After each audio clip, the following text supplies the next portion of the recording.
સુરતથી સમાચાર સુમુલ ડેરી ફરી વિવાદમાં આવી છે। બોર્ડ ઓફ ડિરેક્ટર્સની ખાનગી મીટિંગનો એક ઓડિયો વાયરલ થતા મામલો ગરમાયો।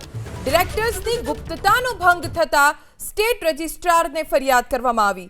ચેરમેન, ઉપપ્રમુખ, ધારાસભ્ય, જિલ્લા રજિસ્ટ્રાર વચ્ચેની મીટિંગનો ઓડિયો વાયરલ થયો છે।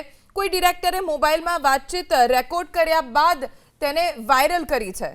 અમારા સંવાદદાતા ધનરાજ બાગલે પાસેથી વધુ જાણકારી પ્રાપ્ત કરીશું। ધનરાજ, લિમિટેડ લોકો આ બેઠકમાં હશે એટલે એટલું તો સ્પષ્ટ છે કે જે બેઠકમાં હતું એણે જ આ ઓડિયો વાયરલ કર્યો છે। કોઈ જાણકારી, કોઈ વિગત કે કોણે આ ઓડિયો વાયરલ કર્યો હોઈ શકે છે?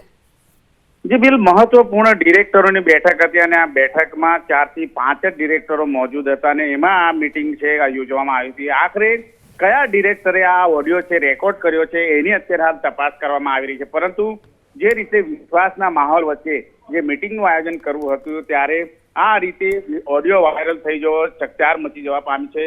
સુમુલ ડેરી ફરી એક વખત વિવાદમાં આવી છે ત્યારે ડેરી બોર્ડ ઓફ ડિરેક્ટરની ખાનગી મીટિંગ હતી છતાં ઓડિયો વાયરલ થયો છે ત્યારે ડિરેક્ટરોના પ્રાઇવસીનો ભંગ થયો છે અને અત્યારે લીગલ ઓપિનિયન પછી આ બાબતને લઈને કાયદેસરની કાર્યવાહી પણ કરવામાં આવશે। પરંતુ જે પ્રમાણે બેઠકની અંદર સુમુલ ચેરમેન માનસિંહ પટેલ, ઉપપ્રમુખ રાજુ પાઠક, ધારાસભ્ય સંદીપ દેસાઈ, જિલ્લા રજિસ્ટ્રાર કાચરની મીટિંગની વાતો છે એ લીક કરી દેવામાં આવી છે ત્યારે વિશ્વાસ કોના ઉપર કરવો એ અત્યારે હાલ પ્રશ્ન ઉપસ્થિત થઈ ગયો છે। જોકે જે એક ડિરેક્ટર જે ઉપસ્થિત હતો એને મોબાઈલ રેકોર્ડ કરીને આ રીતે વાતો વાયરલ કરી છે એ બાબતને લઈને તપાસના ધમધમાટ શરૂ થયા છે।